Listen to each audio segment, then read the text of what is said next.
Hey, what is going on, guys? Today we've got another FIFA 20 type video where I'm going to be showing some features that were specifically in FIFA 11. So that is like 8 years ago now. 8 years ago, FIFA 11. We're going to be going through these images and all different features that were in FIFA. Some of you may think that, oh, there's a couple features that they used to have they don't have anymore, but it's so much more. So shout out to FIFA CM Tips over on Twitter. I'll leave the Twitter account if you want to go follow, but yeah, there's so much we're going to go through, and I might not even have all of them in this video today, but yeah, even some of these we'd love to see in FIFA 20, so let's start it. So first up here, we're going to be talking about how a player's overall would change if he's playing out of position. So you'll see Vanderbilt there, he's at 89 overall, but 87 currently because he's playing right back instead of right wing back. He's more preferred role. So his attributes, not just that rating number,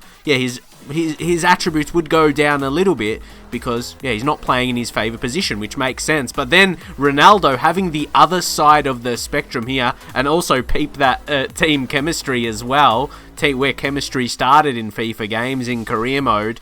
EA, why did you take it out from career mode and put it in Ultimate Team? Was that your fantastic feature idea? But anyway, on this one, if a player had attributes to suit better, to fit better in another position, his overall could boost. So Ronaldo, 92 overall, you put him as a striker, 96, close to 100. That is massive. Let me know what you think of that. And this one here, small thing, but it would be really, really cool. Export team. If you want to export your career mode team, that could be used for multiple things. But most definitely, if you have friends come over to your house, you want to play against them, or even if you could just play it over like Xbox, over PS4, PS3, whatever you got these days.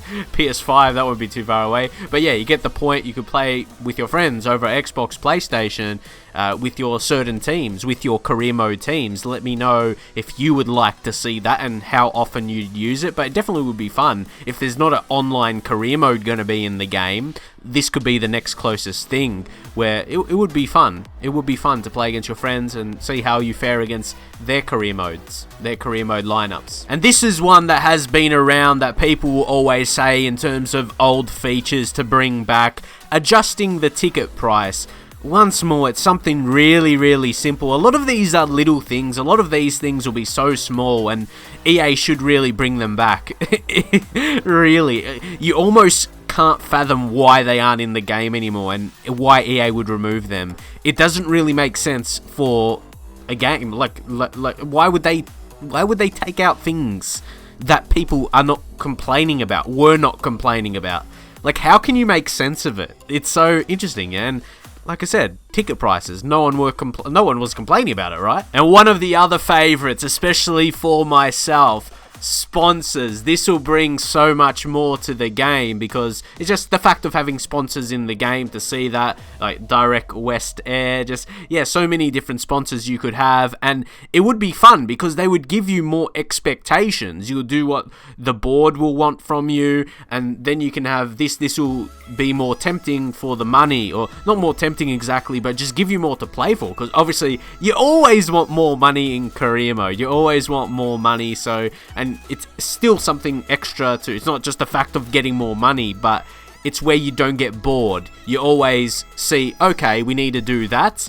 Like, show loyalty, re-sign with the same sponsor next season. We'll get that. That's nothing too big, but yeah, more so qualify for the Euro League, and there's quite a few there. So, and now you mesh this with the board expectations as well. There's a lot to keep in mind when you're playing your matches in career mode through the seasons. And next up, staff upgrade. Just to get more staff with career mode, it's actually unbelievable how little staff you have and staff you can get. Look, no stadium manager, medical staff, scout, yeah, we got scouts. You can get a negotiator as well, and they could even add a few more. But your specific coaching team, that's what I wanted to talk. I had a topic for this because now training is definitely a bit more involved than it was in these older games. So how they could have those coaches in effect, they could have, the higher the coach you have, the better coach, like striker, midfielder, defense, goalkeeper.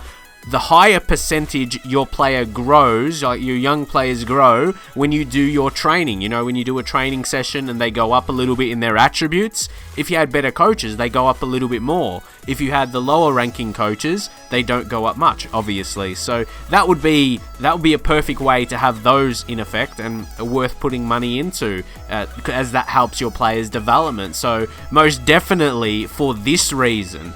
And again, I don't want to talk about for each thing. It's like, oh, I can't believe they don't. Let's get past that, guys. Let's get past why they remove them, and just pose the questions why they should bring them back, and pose. But I feel like, guys, EA are just not even. I don't even know if they're going to spend time on what people say, but we're trying to, because sometimes people say, why do you make these videos? But I'm like, we got to do something, because having these features in a new FIFA game will be really amazing. So yeah, we will see. There's so many of these not to be in the new game. So yeah, we might take some of them. So next up, we wanted to talk about the youth. A few things on the youth scouting. Youth scouting, a lot of people love it, especially myself. You might see on career mode as well. A lot of people do like youth specific career modes, and yeah, it's really, really fun. But you can't scout a certain position. You can search by the role and different stuff like that, or know the specific types and the specific type, but not certain positions.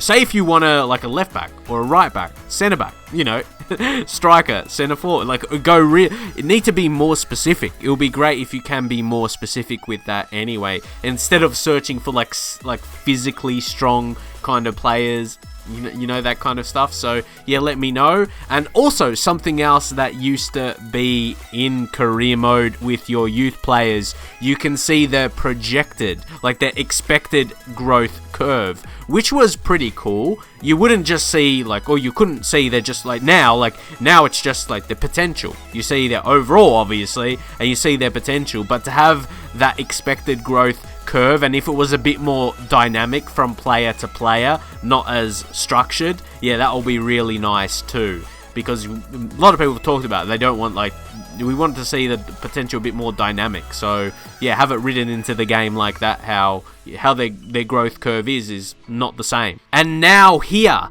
the MR, that was morale rating. So you can see all your players rated out of 100, or it would be up to 99, how they're feeling, opposed to now we just get these random emails, and that's really what they are. It's at random. Of course, if you're not playing a player regularly, there's a chance, but it's so random. You could play a player for the lot of a season, and you don't play him for one game, and they're questioning why you're leaving him out. So yeah, it could give you more of a way to plan your team selection. If there's a few players really not happy, and it could be for different reasons as well, not just not playing enough. So yeah, it could really be a bit more dynamic. As I said, dynamic is always a good thing. But yeah, this will give you more of a gauge of your squad's happiness, of your team's happiness. There's so many things, even as minimal as they are when you motivate your team in the press conferences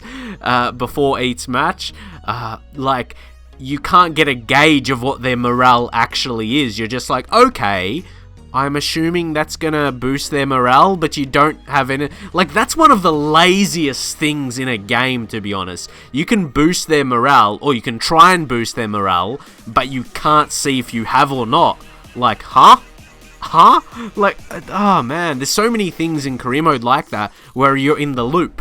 You don't know certain things for sure. So yeah, you gotta have a gauge of their happiness. Surely, if it's a feature in the game to make them happier, and a feature in the game where they become unhappy, we need to see how happy or unhappy they are. And we're going to end this one on one of my favorites. This was fame points. Your manager would have fame points. So you could say, oh, we got manager rating. There's the manager rating in career mode now.